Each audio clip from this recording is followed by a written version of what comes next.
Sa bawat almusal sa tahanang Pilipino, karaniwan nang makikita ang tinapay, pandesal, tasty bread, monay, o kahit anong klase ng tinapay na madaling bilhin sa kanto. Pero bilang isang senior citizen na mas nangangailangan ng maingat na pagpili ng pagkain, alam mo ba na hindi lahat ng tinapay mabuti para sa iyong kalusugan? Sa video na ito, tatalakayin natin ang 4 na uri ng tinapay na kailanman ay hindi dapat hawakan, lalo na kung ikaw ay may edad 60 pataas. At higit pa ran, ibabahagi rin namin ang 4 na uri ng tinapay na makatutulong sa iyong kalusugan kung isasama sa araw-araw na pagkain. Isa itong mahalagang paalala para sa ating mga lolo at lola o kahit sinong nasa senior years na nais manatiling masigla, malusog at makaiwas sa mga sakit gaya ng diabetes, alta presyon at stroke. Ang tinapay ay hindi basta-bastang pagkain. Ito'y may kapangyarihang magpalusog o magpasama ng iyong katawan. Depende sa uri, sangkap at kung paano ito ginawa. Bago tayo magsimula, sabihin mo sa amin sa mga komento kung anong tinapay ang madalas mong kinakain at ilang taon ka na. Kaya halina't pag-usapan natin ang mga tinapay na kaibigan ng ating katawan at ang mga tinapay na dapat nang iwasan habang maaga pa. 4 na pinakamasamang uri ng tinapay na dapat mong iwasan. Una, white bread o tasty tahimik na kalaban ng senior health. Sa maraming kabahayan sa Pilipinas, ang white bread o tinatawag nating tasty ay naging parte na ng pangaraw-araw na almusal. Madaling bilhin, mura at madalas na pinapalaman ng palaman gaya ng peanut butter, margarine o kahit simpleng asukal. Pero sa kabila ng pagiging paborito, ang white bread ay isang tahimik na kalaban para sa mga senior citizen. Bakit? Dahil ang tinapay na ito ay gawa sa refined flour, isang uri ng harina na dumaan sa sobrang proseso, tinanggalan ng himay-may fiber at nutrients. Kapag kinain ito, mabilis tumaas ang blood sugar mo. Para sa mga may diabetes o prediabetes, ito ay delikado. Sa totoo lang, ang pagkain ng white bread ay parang kumakain ka ng asukal na tinapay. Walang sapat na sustansya. Wala ring fiber na makakatulong sa paggalaw ng tiyan o digestion at lalong hindi ito nakakatulong sa pagpapalakas ng katawan.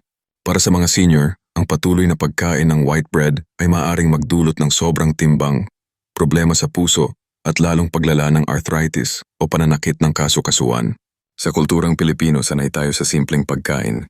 Pero ngayong alam na natin ang epekto ng white bread, dapat tayong maging mas maingat. Hindi ibig sabihin na dahil mura at madali itong bilhin ay tama na itong isama sa ating hapag. Alalahanin natin ang ating katawan ngayon ay mas sensitibo, mas mahina na ang metabolism at mas kailangan natin ng pagkain na tunay na nakakatulong. Kaya't kung ang paborito mong almusal ay white bread na may kape, maaaring panahon na para magbago. May mga mas masustansyang alternatibo na dapat natin tuklasin. Pangalawa, tinapay na may mataas na asukal, enzada, Spanish bread at iba pang panghimagas na tinapay. Sino ba naman ang hindi natutukso sa matamis at malambot na ensayada o sa Spanish bread na may palamang matamis at malinamnam? Sa kulturang Pilipino, ang mga tinapay na ito ay karaniwang inihahain sa merienda kasabay ng mainit na tsa o kape. Pero para sa mga senior na ang pagkahilig sa matatamis na tinapay ay maaaring maging sanhi ng maraming seryosong karamdaman. Ang mga tinapay gaya ng enzymada, monay na may palaman, cheese roll at buns na may custard ay punong-puno ng refined sugar at saturated fats. Bukod sa mataas ang asukal, kadalasan ay may trans fat din ito mula sa margarine o shortening na ginagamit bilang palaman o pampalasa.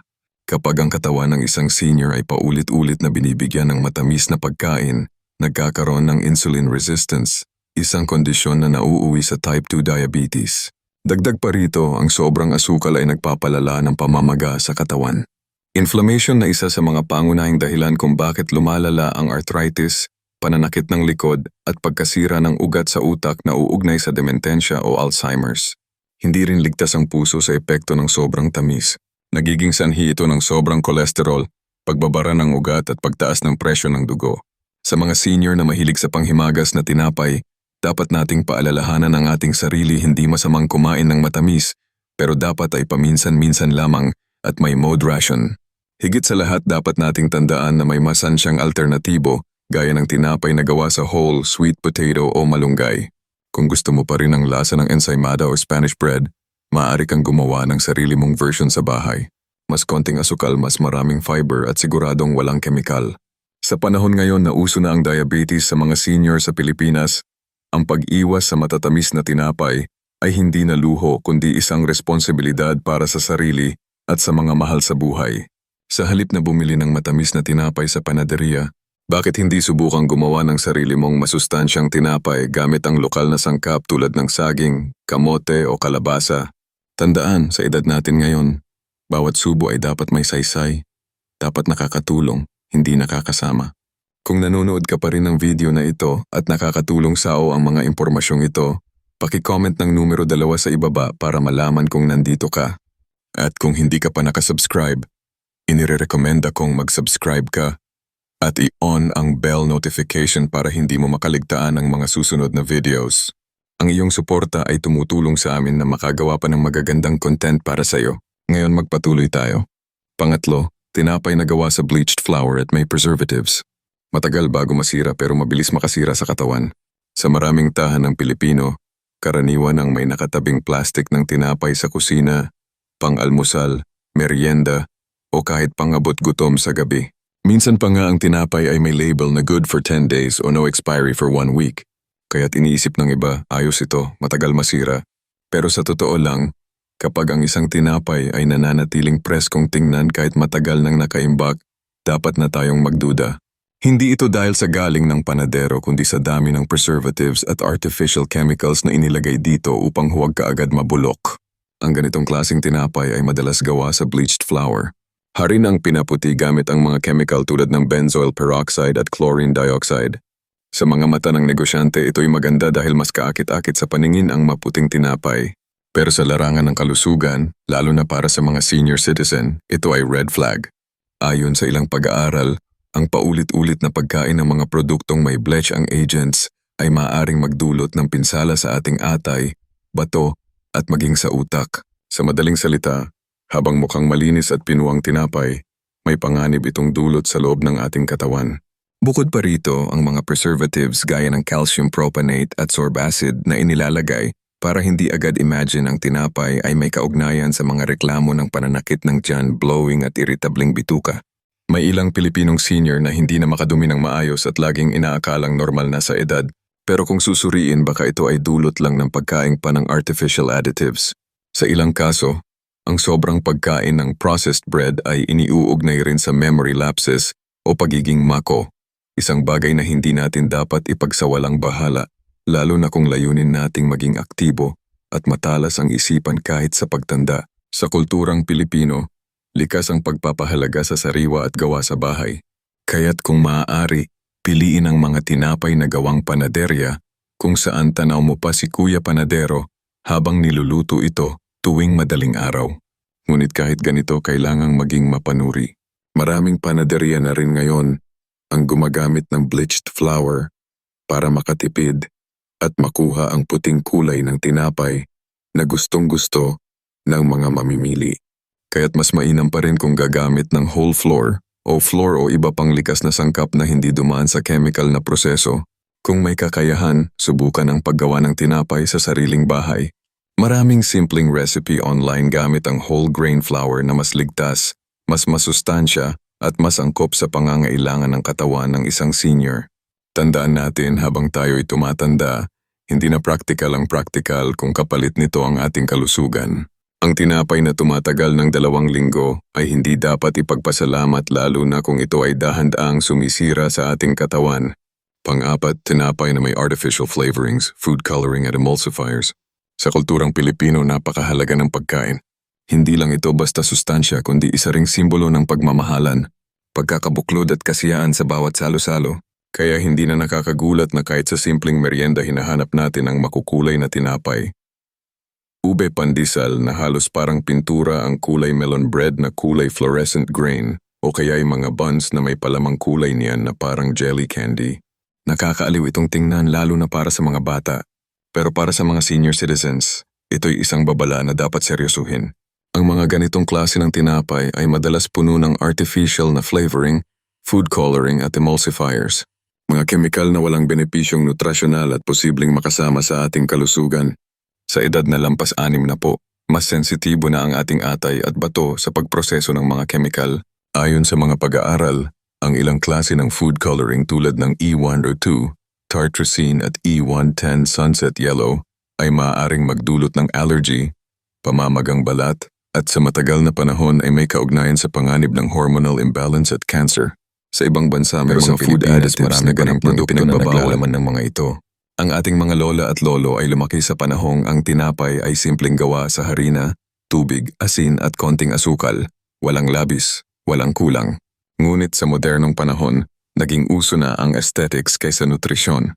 Bilang senior na mas dapat iniingatan ang kalusugan, mahalagang basahin ang label ng mga banibayang tinapay. Iwasan ang mga may nakasulat na artificial flavoring, e-numbers or ingredients na hindi mo mabigkas o hindi mo kilala. Tandaan, hindi lahat ng makulay ay masaya. Sa pagkain, lalo na sa tinapay, ang tunay na kagandahan ay nasa kalinisan ng sangkap at kabutihan nito sa katawan. Piliin ang payak ngunit natural para sa mas malusog na pamumuhay lalo na sa ating senior years. Kung nanonood ka pa rin ng video na ito at nakakatulong sa'yo ang mga impormasyong ito, paki-comment ng numero 4 sa ibaba para malaman kung nandito ka. At kung hindi ka pa nakasubscribe, inirecommend akong mag-subscribe ka at iyon ang bell notification para hindi mo makaligtaan ang mga susunod na videos. Ang iyong suporta ay tumutulong sa amin na makagawa pa ng magagandang content para sa'yo. Ngayon magpatuloy tayo. 4 na uri ng tinapay na dapat kainin araw-araw ng mga senior. Una, whole with bread.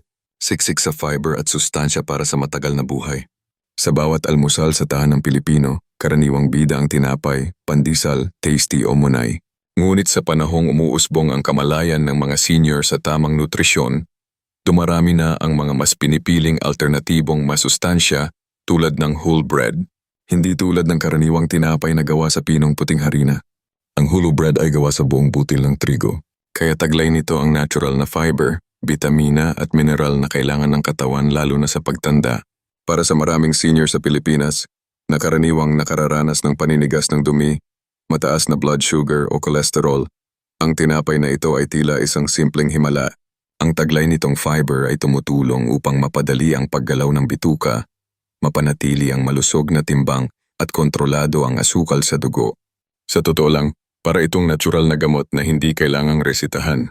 Sa mga lugar tulad ng Baguio, Dumaguete at ilang bahagi ng Cavite, unti-unti nang nagiging popular ang whole bread, lalo na sa mga panaderyang Pinoy, na gumagawa na rin ng bersyong may dagdag chia acids, flaxseed o pinatuyong prutas. Masarap na, masustansya pa. Ang low glycemic index nito ay mainam para sa mga may diabetes o nais umiwas dito. Sa ating kultura, kung saan ang almusal ay kadalasang may kapit pandesal, hindi kailangang isuko ang tradisyon para lang maging healthy. Maari kang gumawa ng whole pandesal sandwich na may itlog na nilaga, hiniwang kamatis at kaunting olive oil. Simple, abot kaya at punong-puno ng sustansya. Pero paalala, maging mapanuri. Hindi lahat ng bread ay tunay na whole. Hanapin sa label ang 100% for whole wheat para masigurong wala itong halong white flour.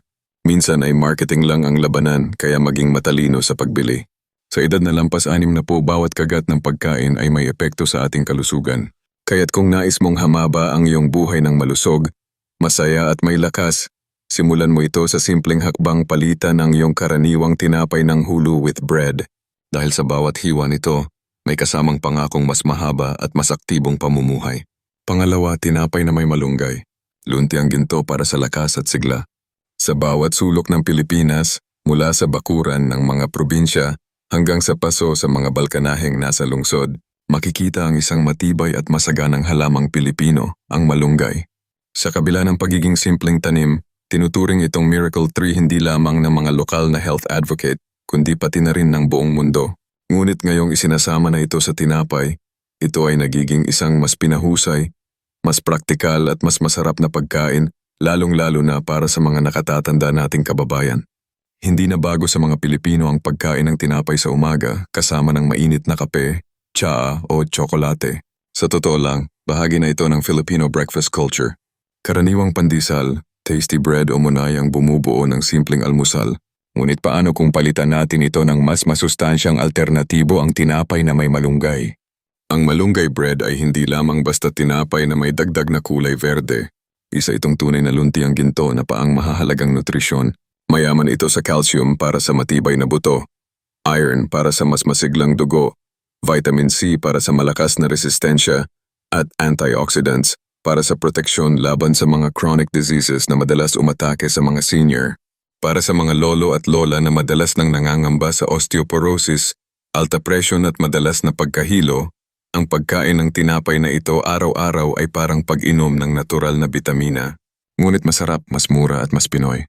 Sa ilang barangay sa Mindanao at Visayas, naging bahagi na ng feeding programs para sa mga senior citizens ang malunggay pandesal.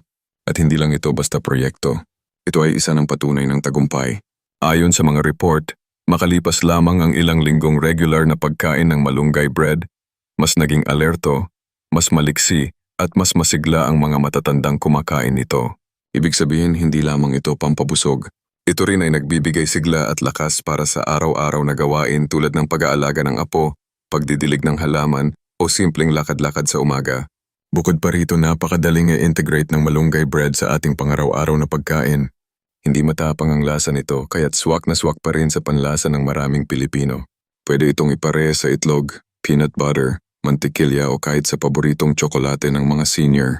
At kung wala sa panadera, madali rin itong gawin sa bahay. Kailangan lamang ng blanched malunggay leaves, hull with flour at kaunting saging o honey bilang natural na pampatamis. Kailangang mamahalin basta't natural at masustansya. Sa kultura nating Pinoy kung saan ang pagkain ay bahagi ng pag-aalaga, ang malunggay bread ay higit pa sa tinapay. Ito ay simbolo ng malasakit. Kaya't sa bawat kagat nito, isipin natin ito ay pag-asa. Ito ay kalusugan. Ito ay pagmamahal lalo na sa ating mga lolo't lola na karapat-dapat lamang pag-ingatan. Kung nanonood ka pa rin ng video na ito at nakakatulong sa iyo ang mga impormasyong ito, paki-comment ng numero sa ibaba para malaman kung nandito ka. Iyad at kung hindi ka pa nakasubscribe, inire-recommend akong mag-subscribe ka at iyon ang bell notification para hindi mo makaligtaan ang mga susunod na videos. Ang iyong suporta ay tumutulong sa amin na makagawa pa ng magagandang content para sa iyo. Ngayon magpatuloy tayo. Pangatlo, tinapay na gawa sa kamote, likas, abot kaya at pampalakas ng katawan. Alam ng bawat Pilipino lalo na ang mga lumaki sa probinsya kung gaano kahalaga ang kamote sa ating araw-araw na pamumuhay. Isa ito sa mga pangunahing pagkaing almusal ng mga lolo at lola noong araw madalas pinakukuluan, iniihaw o sinasawsaw sa kape habang nakaupo sa bangkito sa ilalim ng puno. May halong damdamin ng nostalgia at ginhawa ang bawat kagat ng kamote. At ngayon muli itong binibigyang buhay sa modernong anyo, tinapay na gawa sa kamote. Hindi lang basta trend o uso ang kamote bread. Isa itong likas at makabuluhang pagkain na bumabalik sa ugat ng ating pagka-Pilipino. Ginagamitan ito ng ginadgad o nilidyos na kamote. Hinaluan ng kaunting whole wheat flour o coconut flour upang makabuo ng dough na puno ng sustansya, mas mababa sa asukal, mataas sa fiber at natural na malambot at matamis. Sa mga panahong marami ang nagkakasakit dahil sa processed food, ito ay isang napapanahong solusyon. Natural, abot kaya at swak sa panlasa ng mga Pinoy, lalo na sa mga senior citizen na kailangang mag-ingat sa kanilang kinakain. Ang kamote ay mayaman sa beta-carotene na nagiging vitamin A sa katawan. Mahalaga ito sa kalusugan ng mga mata, lalo na sa mga seniors na madalas nang nagkakaproblema sa paningin. Bukod dito, tumutulong ito sa pagpapalakas ng immune system at sa pagbagal ng pagtanda ng mga cells kaya't napapanatiling masigla ang katawan. Taglay din nito ang fiber, potassium at mga antioxidants na nagpapababa ng kolesterol, nagpapabuti ng daloy ng dugo at pananggal laban sa karaniwang sakit ng mga matatanda gaya ng alta presyon, rayuma at panghihina ng katawan. Ang kagandahan pa nito, hindi mo kailangang gumastos ng malaki. Marami ng lokal na panadero at online sellers na gumagawa ng homemade kamote bread minsan ay may twist pa tulad ng paghalo ng malunggay o chia seeds. Sa mga masinop, pwede mo itong gawin sa sarili mong bahay gamit lang ang oven toaster o turbo broiler. Napaka-practical at nakaka-enjoy gawin lalo na kung bonding moment ito ng mag-ina o maglola habang nagbe-bake. Hindi rin ito nangangailangan ng dagdag na asukal o palaman dahil sa natural na tamis ng kamote. Sapat na ito para magbigay ng kasiyahan sa panlasa at kabusugan sa tiyan. Isa itong perpektong merienda o almusal para sa mga senior na gustong umiwas sa diabetes o sobrang asukal, ngunit hindi rin nais isakripisyo ang lasa at ginhawa sa pagkain. Sa huli, ang pagkain ng kamote bread ay hindi lang simpleng alternatibo. Isa itong pagbabalik loob sa ating kultura at sa likas na paraan ng pangangalaga sa ating kalusugan. Ito'y isang paalala na hindi kailangang maging mahal o komplikado ang pagkain para ito'y maging masustansya. Minsan ang pinakasimpleng sangkap, gaya ng kamote, ang siyang nagbibigay ng pinakamalaking benepisyo, lalo na sa mga senior na nais manatiling malakas, masigla, at konektado sa ugat ng pagkaing Pilipino. Pang-apat, sourdough bread, likas na tinapay para sa mas malusog na tiyan at katawan. Sa kulturang Pilipino, malaki ang bahagi ng tinapay sa pang-araw-araw na buhay mula sa pandesal sa umaga hanggang sa ensayada tuwing merienda. Pero habang tumatanda, nagbabago ang pangangailangan ng ating katawan, lalo na ng ating mga bituka at panunaw. Dito pumapasok ang sourdough bread bilang isang makabago ngunit likas na alternatibo na patok para sa kalusugan ng mga senior. Ang sourdough bread ay hindi basta-bastang tinapay. Ito'y ginagamitan ng natural na fermentation process gamit ang starter na pinaghalong harina at tubig na pinapa-ferment sa loob ng ilang araw. Sa halip na commercial yeast, ang sourdough ay natural na binubuhay ng mabubuting bakterya at yeast mula sa hangin na siyang nagiging dahilan kung bakit ito may taglay na probiotics. Para sa mga nakatatanda na madalas makaranas ng kabag, pananakit ng tiyan o acid reflux, malaking tulong ang sourdough sa pagpapagaan ng panunaw at pagpapanatili ng malusog na gut health. Bagamat at kilala ito sa mga bansang tulad ng France o Italy, hindi na rin pahuhuli ang Pilipinas. Sa mga lungsod gaya ng Maynila, Tagaytay at Baguio, unti-unti nang umuusbong ang mga panaderyang Pilipino na gumagawa ng sariling bersyon ng sourdough. At dahil likas tayong malikhain, ginagamitan ito ng mga lokal na sangkap tulad ng ube, kamote, mangga, at minsan pa'y may saging o langka, kaya't nagiging mas kaaya-ayang paborito ng mga Pinoy na mahilig sa tinapay pero gustong maging mas malusog. Isa pa sa mga benepisyo ng sourdough ay ang mababa nitong glycemic index, kaya't hindi ito mabilis nagpapataas ng blood sugar, isang napakahalagang aspeto para sa mga senior na may diabetes o high blood pressure. Ang kanyang fiber content ay nakakatulong sa regular na pagdumi, habang ang taglay nitong iron ay mahalaga para sa paggawa ng red blood cells na nagbibigay enerhiya. Kaya't para sa mga lolo't lola na madaling mapagod, kulang sa tulog o may kahinaan sa katawan, ang pagkain ng sourdough ay isang simpleng paraan para mapanatili ang sigla. Ang paggawa ng sourdough sa bahay ay hindi imposible. Katulad ng mga tradisyon ng ating mga lola sa paggawa ng kakanin o tinapa, ang proseso nito ay nangangailangan ng tiyaga, oras at pagmamahal. Mula sa starter na gawa sa harina at tubig, unti-unting binubuhay ito araw-araw parang isang buhay na nilalang. Ito ay sumasalamin sa kasabihang, bagal pero sigurado. Isang magandang aral sa pagtanda na lahat ng bagay na inaalagaan ng maayos ay nagbubunga ng kabutihan sa tamang panahon. Kung ikaw ay isang senior na naghahanap ng mas natural, mas mabagal tunawin at mas masustansya ang tinapay, subukan ng sourdough. Hindi lang ito pagkain. Isa itong karanasang nag-uugnay sa kalikasan, kalusugan, at ating sariling kultura ng pag-aalaga sa sarili. Pangwakas na kaisipan. Piliin ang tinapay na nagbibigay buhay hindi sakit. Sa ating pagtanda, hindi na natin hinahanap ang dami kundi ang kalidad. Kalidad ng buhay, kalidad ng tulog at higit sa lahat kalidad ng pagkain. Ang tinapay ay matagal ng bahagi ng ating araw-araw bilang mga Pilipino mula sa pandesal tuwing umaga hanggang sa ensaymada sa hapon. Ngunit ngayong tayo ay nasa yugto ng senior years, panahon na para piliin natin ang tinapay na nagbibigay lakas. Hindi tinapay na palihim na sumisira sa ating kalusugan. Tandaan mo ito, hindi lahat ng tinapay ay pare-pareho. May mga tinapay na tahimik na nagpapataas ng asukal sa dugo, nagpapalala ng rayuma, nagpapahirap sa puso at unti-unting nagpapahina sa katawan. Ngunit may mga tinapay rin na likas, gawa sa ating sariling pananim, puno ng sustansya at kayang tumulong upang tayo'y manatiling masigla, mas alerto at mas maligaya sa bawat araw. Sa pagpili ng whole kamote, malunggay o sourdough bread, pinipili rin natin ang mas mahabang buhay na may mas magandang kalidad. Bilang isang senior, mahalaga na tayo mismo ang maging ehemplo sa tamang pagkain. Ang mga apo, anak at kapitbahay ay tumitingin sa atin.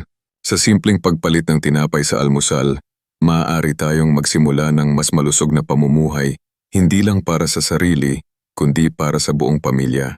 Maging mapanuri sa mga binibili sa panadarya. Magtanong, magbasa ng label at higit sa lahat matutong gumawa ng sarili kong kinakailangan. Ang pagkain ay hindi lamang pampabusog ng tiyan. Ito ay gamot at puhunan para sa mas mahaba at makabuluhang buhay. Kaya kung ikaw ay isang lolo, lola, tita o tito na nagmamahal sa iyong kalusugan at sa iyong pamilya, simulan mo na ngayon. Iwasan na ang mga tinapay na puno ng asukal, preservatives at chemical. Yakapin ang mga tinapay na mula sa kalikasan, mula sa lupa ng Pilipinas at may taglay na sustansyang tunay na nagbibigay lakas. Kung nagustuhan mo ang video na ito at marami kang natutunan, huwag kalimutang i-like at i-share ito sa mga mahal mong kasama sa buhay. Mag-subscribe ka na rin sa aming channel para sa mas marami pang tips tungkol sa kalusugan ng senior, pagkaing makabuhay at pamumuhay na masaya sa pagtanda. Dahil tandaan mo hindi hadlang ang edad para maging malakas, masigla at inspirasyon sa iba. Maraming salamat sa panonood at naway maging malusog, masagana at mapayapa ang iyong bawat araw.